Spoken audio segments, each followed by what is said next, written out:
Hello, we're excited to show you our native speech capabilities. where you can direct a voice, create realistic dialogue, and so much more. Edit these placeholders to get started.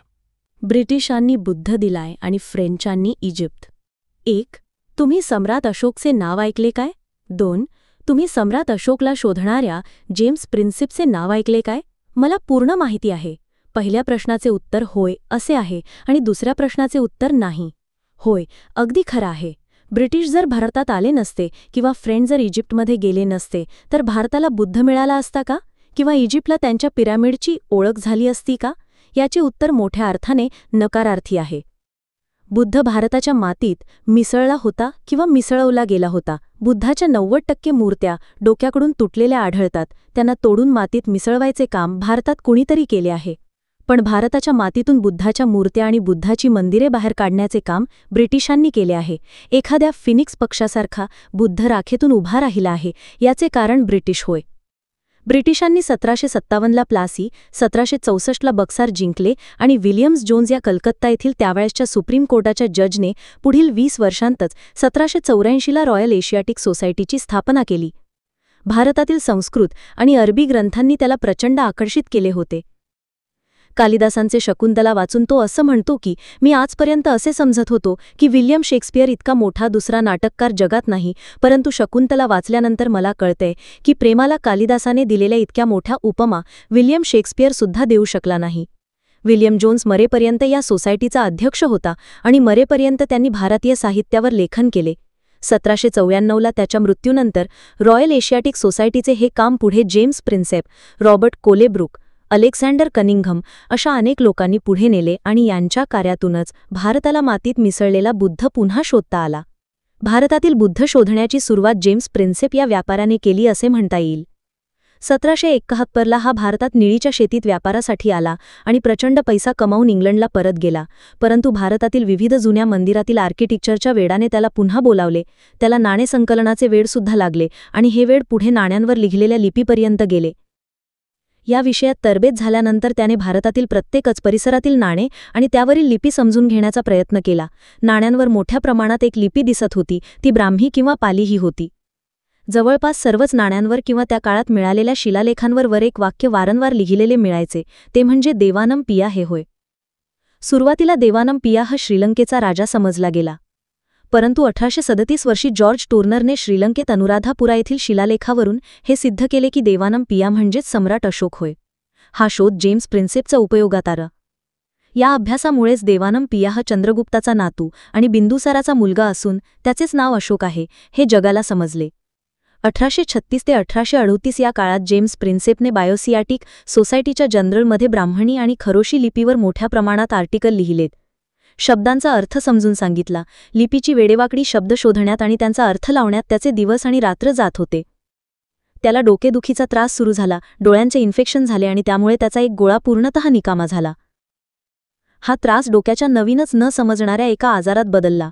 1838ला तो इंग्लंडला परत गेला, परंतु त्या आजारातून तो बाहेर पडू शकला नाही आणि 2 वर्षांतच 1840ला फक्त वयाच्या 41व्या वर्षी त्याचा मृत्यू झाला. जेम्स प्रिन्सेपच्या मृत्यूनंतर कित्येक वर्षांनी अलेक्झांडर कनिंघम या ब्रिटिश सैन्यातील इंजिनियरने प्रिन्सेपने शोधलेल्या लिपीमुळे पाली भाषेतील ग्रंथांचे पुढे वाचन केले. याच आधारावर त्याने सांची सारनाथ भारहूत येथे खोदकाम केले. श्रावस्ती, कौशांबी, सांकिसा ही प्रमुख ठिकाणे आणि अशोकाच्या हजारो स्तंभांपैकी अनेक स्तंभे शोधलीत. या प्रत्येक शोधाला त्याने डॉक्युमेंटेड केले आणि या आधारावर तो भारतीय पुरातत्वीय सर्वेक्षणाचा पिता म्हणून ओळखला जाऊ लागला. त्यानेच 1861ला भारतीय पुरातत्वीय सर्वेक्षणाची स्थापना केली आणि तो संस्थापक अध्यक्ष बनला. तो 1853, 1856, 1872ला हडप्पा येथे सुद्धा गेला. त्याने खोदकाम सुद्धा केले आणि याच आधारे पुढे दयाराम साहनी आणि आर.डी. बॅनर्जी यांनी हडप्पा आणि मोहेंजोदडो येथील उत्खनन केले आणि सिंधू संस्कृती जगाच्या पुढे 1921 ते 1922च्या आसपास मांडली. कनिंघमने गया येथील महाबोधी मंदिर शोधून काढले. जमिनीत पूर्ण बुडलेले मंदिर जगाला पहिल्यांदा या खोदकामामुळे 1878ला दिसला. ज्या जागेवर तथागत गौतम बुद्धाला ज्ञानप्राप्ती झाली होती, तिथे सम्राट अशोकाने एक सिंहासन बांधला होता. पाली साहित्याच्या आधारावर हा वज्रासन सिंहासन 1892ला कनिंघमने शोधला. कनिंघम 1833ला भारतात आला होता. त्याने 28 वर्षे भारतीय सैन्यामध्ये सेवा दिली, परंतु सैन्यातील सेवेपेक्षा त्यांनी भारताच्या इतिहासात दिलेली सेवा जास्त आठवणीत राहील. जेम्स प्रिन्सेप आणि अलेक्झांडर कनिंघम या दोघांनी भारताचा इतिहास आमच्या हातात दिला. भारतात आल्याआल्याच अलेक्झांडर कनिंघमने 1837ला सारनाथ शोधले, 1842ला सानकास, 1848ला पेशावर जवळील गांधार, 1851ला सांची, 1860ला तक्षशिला, 1861 या एकाच वर्षी कुशीनगर, वैशाली आणि नालंदा विद्यापीठ शोधले गेले. या शोधानंतर जॉन मार्शलने 1920च्या दशकात उत्खनन केले. सांची, सारनाथ, तक्षशिला, हडप्पा, मोहेंजोदडो, सोहर, डंभमाऊंड ही सर्व ठिकाणे जॉन मार्शल पुरातत्व विभागाचे संचालक असताना शोधली गेली. या सर्व गावांमध्ये सर्वात महत्त्वाची गाव लुंबिनी आणि कपिलवस्तू ही होती, कारण लुंबिनीमध्ये तथागत गौतम बुद्धाचा जन्म झाला होता आणि कपिलवस्तूमध्ये ते लहान असे मोठे झाले होते. या दोन गावांच्या संदर्भात अनेक तज्ज्ञांमध्ये संभ्रम होता. कोणत्याही गावाला लुंबिनी असे सांगितले जात होते. शेवटी 1895 वर्षी डॉक्टर अलॉयस अँटोन फुहरर यांनी कपिलवस्तू आणि 1896 वर्षी लुंबिनीला शोधून काढले. तिथे मिळालेल्या दगडावर पाली भाषेतील माहितीमुळे तो पिल्लर सम्राट अशोकाने उभारला होता आणि त्याच ठिकाणी तथागत गौतम बुद्धाचा जन्म झाला होता हे पुराव्यासह पहिल्यांदा स्पष्ट झाले. इसवी सनाच्या 5व्या शतकात आलेला फाहियान आणि 7व्या शतकात आलेला ह्युएन तिसांग यांनी लिहिलेल्या पुस्तकांचे आधारावर ही ठिकाणे शोधण्यात आली होती.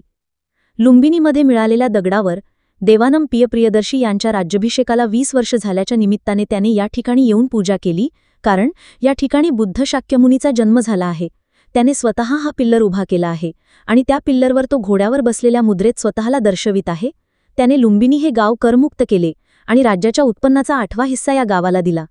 अशा प्रकारचे कोरीव काम केले आहे. जी गोष्ट भारतात ब्रिटिशांच्या बद्दल आहे, ती जी गोष्ट इजिप्तमध्ये फ्रेंचांबद्दल सांगता येईल. पुस्तकात इजिप्तला नाईलची देणगी आपण म्हणतो, पण फ्रेंचांनी दिलेले गिफ्टसुद्धा खूप मोठे आहे. फ्रेंचांनी इजिप्तला इजिप्तची ओळख करून दिली आहे.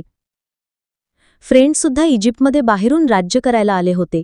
1798ला फ्रेंच लोकांनी नेपोलियन बोनापार्टच्या नेतृत्वाखाली इजिप्तवर आक्रमण केले. त्यांनी सुरुवातीला अलेक्झांड्रिया काबीज केली, पुढे पिरामिडची लढाई जिंकली, राजधानी कैरो ताब्यात घेतली. नेपोलियनच्या सैनिकांनी 167 वैज्ञानिक, इंजिनियर्स, कलाकार, डॉक्टर्स, इतिहासकार होते. नेपोलियनच्या सैनिकांना 1799ला अलेक्झांड्रिया जवळील नाईल नदीच्या एका उपनदीच्या काठावरील रशीद म्हणजेच रोसेट्टा नावाच्या गावाजवळ एक दगड मिळाला. त्या दगडावर 3 वेगवेगळ्या भाषांमध्ये काहीतरी एकहीच गोष्ट सुचवत होती असा अंदाज वैज्ञानिकांना आला. त्या दगडावरील एक भाषा ग्रीक होती, दुसरी भाषा डिमोटिक, तिसरी हिरोग्लिफिक म्हणजे चित्रांतून व्यक्त केलेली भाषा होती. पिरामिडवर अशाच प्रकारची भाषा कोरलेली होती. पिरामिडच्या भिंती विविध ममीचे चेंबर याच भाषेतून लिहिलेले होते. यामुळे जगभरातील लोकांचे हा दगड आकर्षणाचे केंद्र बनले. या दगडावरील भाषा डिकोड करण्याचे प्रयत्न सुरू झाले. सुरुवातीला डिमोटिक भाषा समजून घेतली गेली कारण ती स्थानीय भाषा होती. अंतोवाईन आयझॅक सिल्वेस्ट्रे आणि त्याचा विद्यार्थी जोहान डेव्हिड एकरब्लॅड या दोघांनी सुरुवातीचे काही अक्षरे समजून घेतलीत. त्यामुळे इजिप्तमधील विविध राजांचे नावे, राण्यांची नावे लोकांना सुरुवातीला वाचता आली. यातून थॉमस यंग आणि जीन फ्रँकोइस चॅम्पोलियन या दोघांमध्ये संपूर्ण हिरोग्लिफ भाषा समजून घेण्याची स्पर्धा सुरू झाली. दोघेही अत्यंत हुशार होते, परंतु या दोघांच्या स्पर्धेत जीन फ्रँकोइस चॅम्पोलियन हा विजेता ठरला. 1822ला त्याने पॅरिसमध्ये घोषणा केली की त्याला हिरोग्लिफ भाषेतील चिन्हांचा अर्थ समजला आहे. लहानपणापासूनच त्याला इजिप्तचे आकर्षण होते. त्याला स्थानीय डिमॉटिक आणि कॉप्टिक भाषा येत होत्या, त्यामुळे तो बाजी मारू शकला होता. इजिप्तमधील ही अक्षरे ध्वनीमध्ये उच्चारले जाऊ शकतात हे पहिल्यांदा चॅम्पोलियनने सांगितले. इजिप्तचा सर्वात प्रतिभाशाली राजा रॅम्सेस II आणि थुतमोसिन्सेने लिहिलेले दगडांवरील किंवा भिंतीवरील लेख त्याने 3200 वर्षांनंतर पहिल्यांदा त्यांना वाचून दाखवले. तो इतका आनंदी झाला की तो आपल्या भावाच्या कार्यालयात गेला आणि मला समजले असे जोरजोराने ओरडू लागला. बेशुद्ध होऊन खाली पडला. तो 1 आठवडा बेशुद्ध राहिला होता. तो शुद्धीवर आल्यामुळे जगाला इजिप्तचे ज्ञान समजले. इजिप्तची प्राचीन राजधानी लक्सरचे महत्त्व कमी होऊन अलेक्झांड्रिया कसे शक्तिशाली झाले हे समजले. टॉलेमी 5चे राजाभिषेक ख्रिस्ताच्या पूर्व 27 मार्च 196ला झाल्याचे समजले. इजिप्तची भाषा समजल्यानंतर तो पुन्हा एकदा इजिप्तमध्ये अधिक अभ्यास करण्यासाठी 1828ला गेला. मागील 28 वर्षांपासून तो इजिप्तमधील विविध चित्रे, दगडे, इन्स्क्रिप्शनचा अभ्यास करीत होता. इजिप्तमध्येच त्याची प्रकृती बिघडली. फ्रान्सला परत येताना ती आणखीनच खालावली आणि कमी वयातच वयाच्या 41व्या वर्षी 1832ला त्याचा मृत्यू झाला. अनेक वर्षांपर्यंत कोरड्या हवामानात काम करण्यामुळे त्याची प्रकृती खालावलेली होती. 1814ला त्याने डोकेदुखीचा त्रास होत आहे आणि सहनशीलतेच्या पलीकडे गेले आहे असे लिहिले होते.